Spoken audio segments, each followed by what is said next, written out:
listening to The Night Shift with Michael Darcy on Sports Radio 810 WHB. Welcome into The Night Shift on Sports Radio 810 WHB. I'm your host, Michael Darcy, joined by my guys, Kyle Collier and producer Caden Sproul. And over the next hour, we got you covered on all things Kansas City Chiefs. And when we call this show The Night Shift, we're not kidding. It's 10 p.m. We've got you covered until 11. And a lot of stuff has happened since we last talked to you. The Chiefs ended up losing to the Denver Broncos in a heartbreaker on Sunday, essentially killing their chances of winning the AFC West. And now all attention gets turned to the Indianapolis Colts, who come into Arrowhead Stadium trying to kill the Chiefs' playoff hopes. Because as of right now, as of November 19th, 2025, the Chiefs are 5-5 and not in the playoff picture. So a ton is on the line, and we're going to talk about that. And we're going to talk about if the Chiefs are going to make the playoffs, what is going on with the Chiefs, what is wrong, and we want to open up the conversation to you guys. You guys can call into the show at 913-381-810. That is 913-381-810. But fellas, how are we doing tonight? Darcy, I'm a little tired. Like you said, it is 10 p.m., but somebody's got to get to work on fixing this football team. Yeah, I'm getting the eye boogers out, man. Listen, this show is always a blast to do. Sometimes the timing of it, though, right. It's been a long day. Right. Don't get us wrong. We absolutely love our time here. Especially right now, because it feels like there's so much going on. There's so many storylines. There's so much to talk about that why don't we just go ahead and dive into what is wrong with the Kansas City Chiefs? Because, again, as of right now, they're sitting at 5-5, and they're not in the playoff picture. And I don't think that anybody thought the Chiefs would be fighting for the playoffs before Thanksgiving. But here we are. So, Kyle, I'm going to try to ask you the question, and it's a very open-ended question, and there's a lot of stuff that is wrong, but what is wrong with the Chiefs? Yeah, and any answer I'm going to give is going to be open-ended because it's not just one issue. It's many issues. It's various issues with this team on both sides of the ball and in special teams. Right now, the only thing that's really 100% clicking is Harrison Butker. That's about it. In that Broncos game, just about every other play, Laundry was on the field. Now, warranted or not, it's still too many. You're an Andy Reid coach team. You're kind of marked. You've been one of the most heavily penalized teams over the last several seasons. Juwan Taylor certainly is a marked man, right? So any slip up on his part, they're going to call a flag, and they just shot themselves in the foot at critical junctures in the game against the Broncos. That was my first big reason that the Chiefs lost. My second one, just for more of an on the field, and I'm going to go with the offense. It's the running game. The running game has zero fear to put into any opposing defense. The Broncos were sitting on the pass, and Andy Reid kept doing it. Yeah, you're completely right, Kyle. It's a multitude of different things, and I talked about it a little bit, but yeah, obviously the run game is a key contributing factor to that. And over the last, I think, 25 years.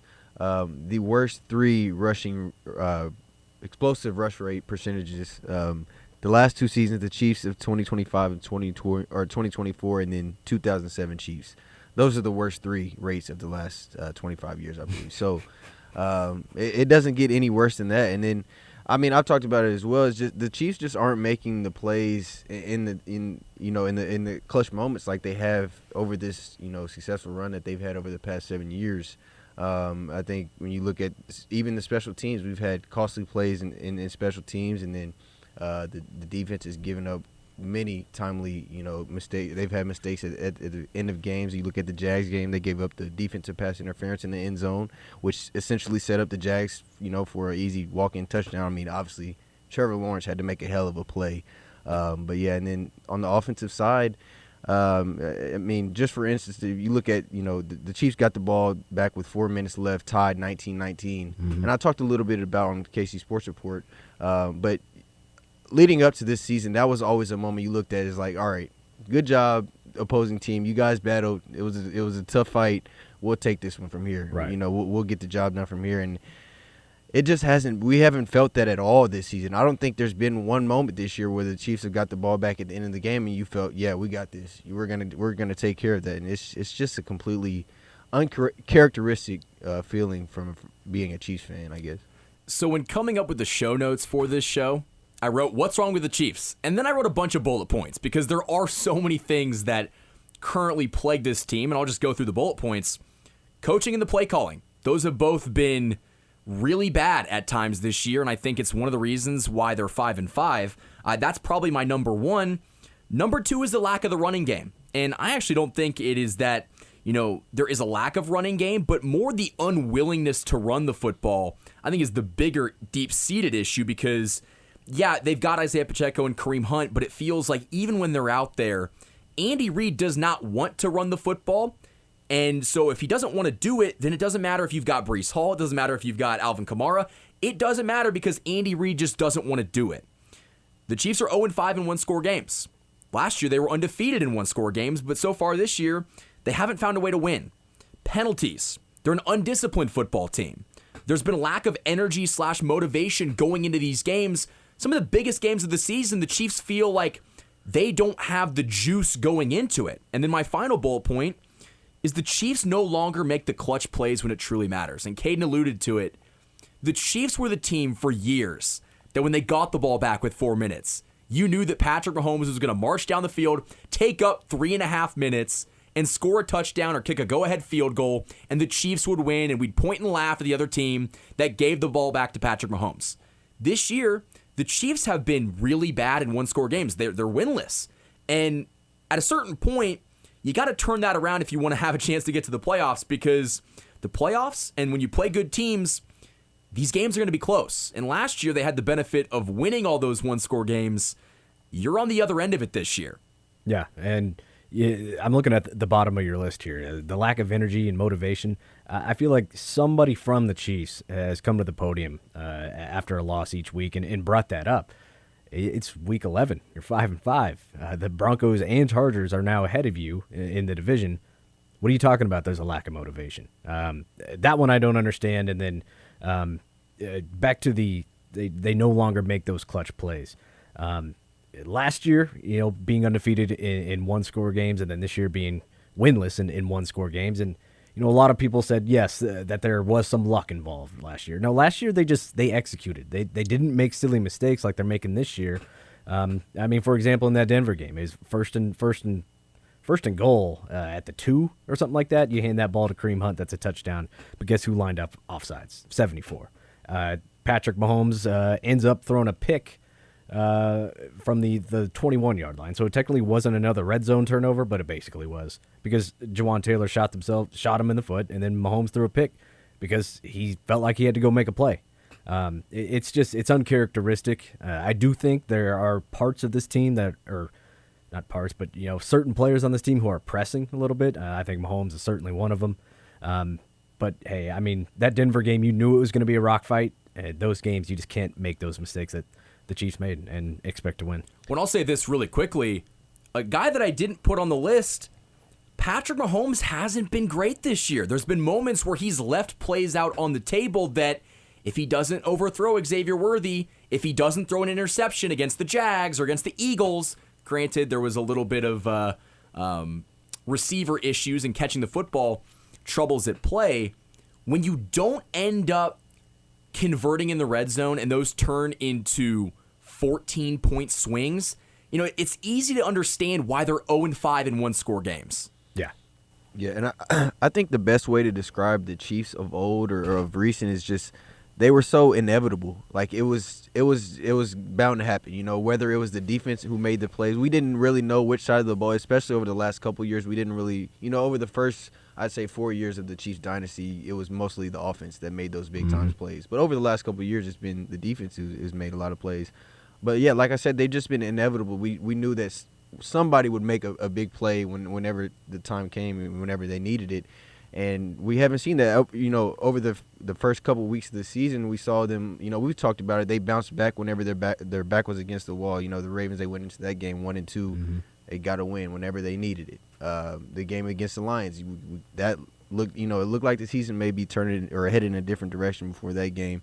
They got the win when they needed it. Well, the last couple of weeks, they've needed wins with their backs against the wall and haven't got them. So.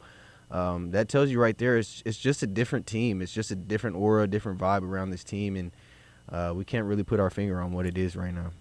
I almost wonder if the fact that Chiefs have gone and played so deep into the postseason for almost a decade, 7 years. I wonder if the amount of extra playoff games, playing 3 extra games at the end of your season, that adds up. The Chiefs have almost they have played an extra season with all these postseason games, and maybe that's affecting them both physically and mentally, but at the same time, no Chiefs fan wants to hear that, they just don't have the energy because, they played deep into the playoffs last year. Like, these guys get paid to do this for a living. If you're tired going to your 9-to-5 job, you're still showing up and you're still putting in work. And so the hope is, and the expectation is that, yeah, I understand you're playing deep into the postseason every year and the wear and tear that takes mentally and physically, but this is your profession. Find a way to be better and find a way to get it done, because so far this year, and that's why it's so odd, because we even talked about this on the podcast KC Sports Report, that the Chiefs, both offensively and defensively, are a better football team than they were last year, but they're not winning these games, and that's why it's so frustrating. Yeah, Bill Bardwell of ESPN had an article detailing those numbers you brought up, in EPA per play on offense, DVOA. They've improved on their marks from last year, and offensively, they're top 5. And Caden, a stat that you've brought up these last couple of weeks are their scoring drive percentage, right? They're among the highest in the Mahomes era. But it's just these silly little mistakes, and it's odd that the Chiefs let it get to this point. We talked about them having their backs to the wall. Buffalo, okay, yeah, that's a regular season game. You've lost already 4 times. But then you hit the bye, and you think you're going to see, adjustments after that. You did. It still felt like it was a flat Chiefs team that was had a bland and vanilla game plan. And they really did not look prepared for Denver. Denver looked like they read you like a book, right?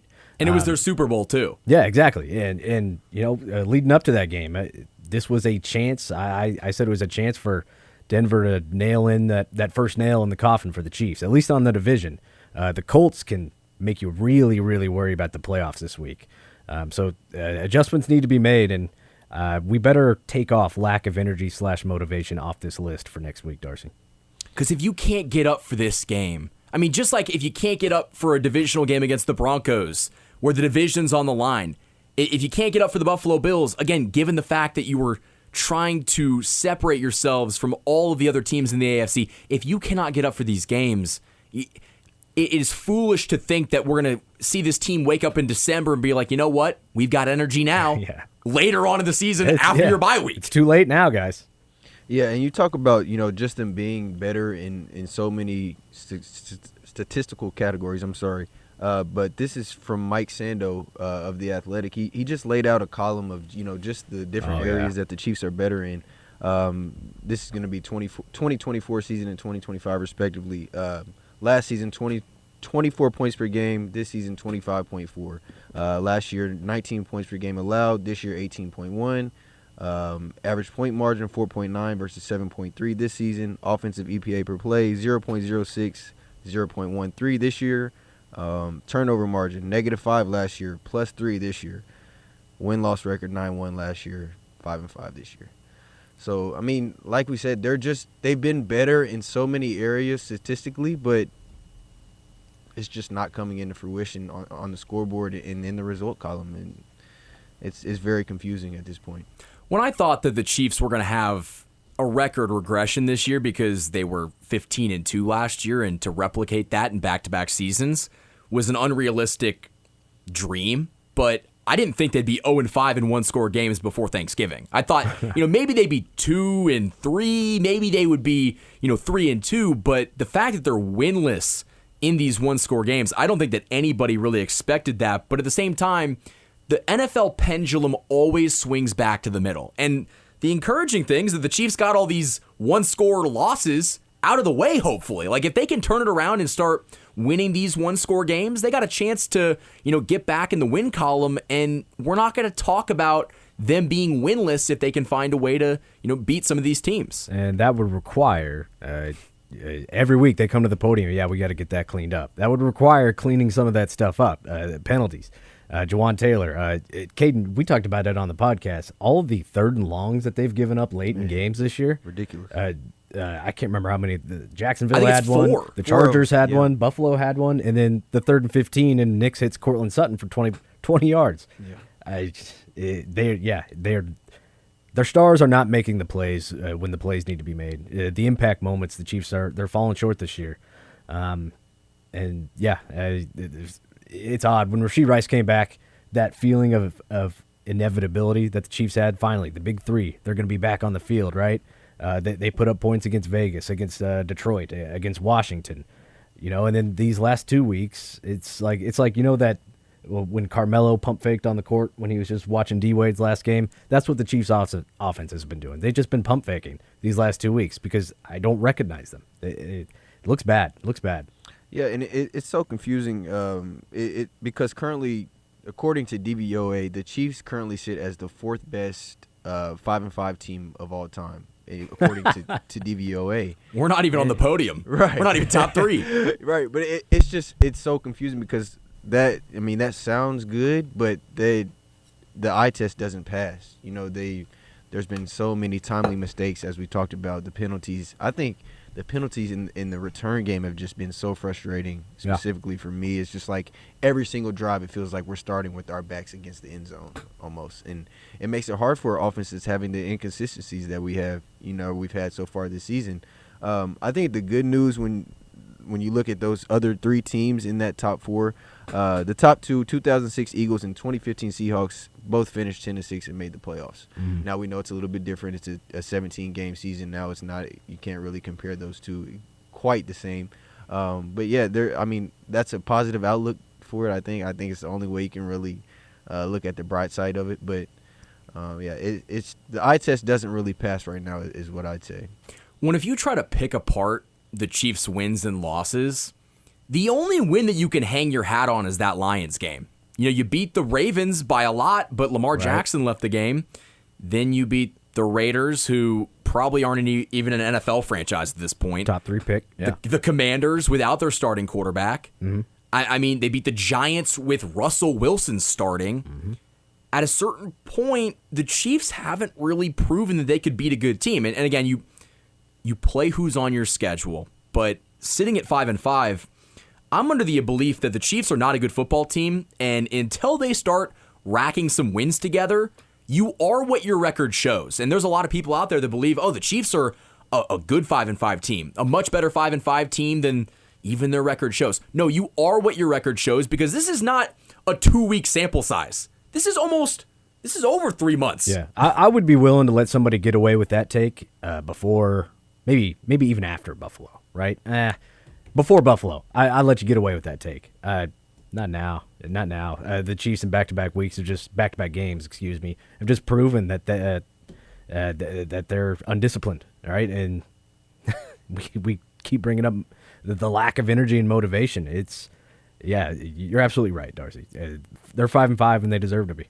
I think what's so hard for us to come to that acceptance as Chiefs fans is just that we haven't seen them just absolutely get bludgeoned by any of the good teams. I know you talked about the bad teams that they've beat, but they've been competitive in the games that they played against teams that are playoff teams. The Chargers, that game was obviously close until we talked about the 3rd and 10.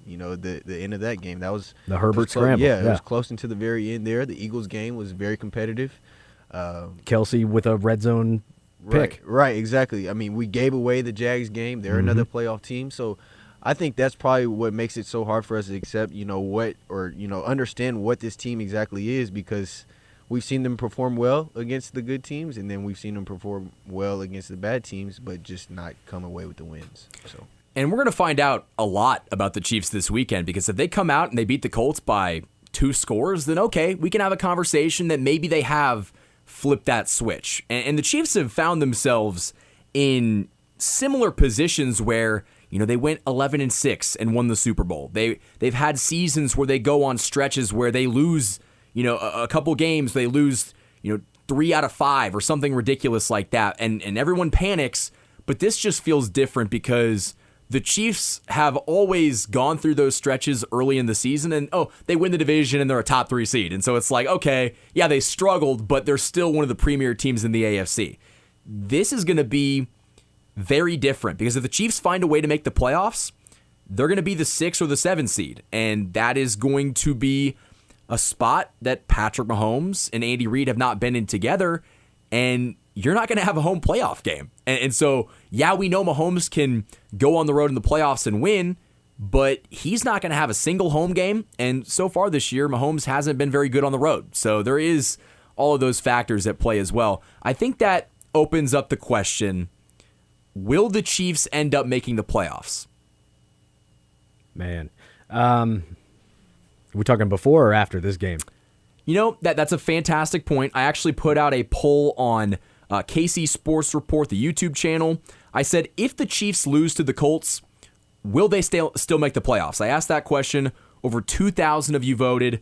77% said no, and 23% said yes. So the majority of Chiefs fans are putting their playoff hopes on this game, and for good reason, because at that point, if you're 5-6, you in a weird way kind of control your own destiny right now, sitting at 5-5. If you fall to 5-6, you're going to be scoreboard watching, and that is not something that any Chiefs fan really wants to do. Right, and I get that, the results of that poll, and I just want to pull up the second half of the Chiefs' schedule here. I keep calling it second half. It's just post-bye week is really what I mean. You can still lose this game, and I think you still have some gimmies. Dallas, it looks better now that they got Quinnen Williams and George Pickens and CeeDee Lamb are obviously a pretty big threat, Javonte Williams as well, but I'm not really too worried about the Chiefs' defense. Yes, they cannot generate pressure, and they're predictable when Spags sends blitzes. But the Cowboys' defense is pretty bad. The Houston Texans are bad. The Chargers are a shell of the Week 1 Chargers that beat you. Week 16, Cam Ward and the Titans. Let's keep it a buck. Their ass.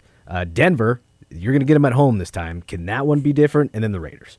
So I think the Chiefs can eat here. They can pick up some wins, and who knows? I won't be surprised either if Kansas City beats the Colts by 10, right? And then we go back and then we shrug our shoulders and go, what was that about? That was so funny. Maybe it's just a midseason slump, right? I still think they can make the playoffs, even if they lose this game. But it's obviously way better to win it because, yeah, like you said, no scoreboard watching. I don't want to do that. That's not fun. Yeah, I think that they could make the playoffs even with the loss this week. But I think just the outlook that we have on this team is going to be this game this week is going to have such a heavy impact on it and how we feel about this team. Because, I already talked about it. How we've competed against the contenders. So I think if they can win this and win convincingly, then I think that changes everybody's opinion and how they see the Chiefs. But if they lose and they lose badly, then I think that tells you exactly where the Chiefs are as a team. Yeah. As Kyle said, there's a lot of opportunities for wins down the stretch, but I think we probably penciled in a lot. We penciled in the Jags as a win coming into the season, and that didn't come into fruition either. So, we'll see how it shakes out. But I think that they could probably lose this week and still make it, but no more than one loss the rest of the way. I think mentally and emotionally, the Chiefs have to win this football game because you're coming off of back-to-back losses to Buffalo and Denver. What is this team made of? Because in the NFL, you're going to get punched in the mouth, and it's all about how you respond. And the Chiefs have not responded well over the last 3 weeks. And, especially coming off your bye week to lay a dud in Denver with the division on the line, I want to see this team fight back. And I think if you go out this weekend and lose this game to the Colts, who are coming off of their bye week, I'm going to have serious questions on what this team is made of because they got punched in the mouth by Buffalo. Fine. That happens every year. Then you go to Denver off of your bye week. You get punched in the mouth again. If you get punched again by the Colts, I just don't know how this team is going to get up because we keep hearing, they've got the guys in the locker room. They've got the coaching. We just got to clean stuff up. Andy Reid has said we've got to clean stuff up in every single press conference at least 10 times. It doesn't mean anything. And you would know. Unless you do it. I would know. But Darcy's got to listen to him all day. He has been saying we got to clean this up. Just clean some things up. They haven't cleaned anything up all year. Do it against the Colts. And I want to get into a preview of this game and talk about what's at stake. And we'll do that right on the other side of this break. You guys are listening to The Night Shift on Sports Radio 810 WHB.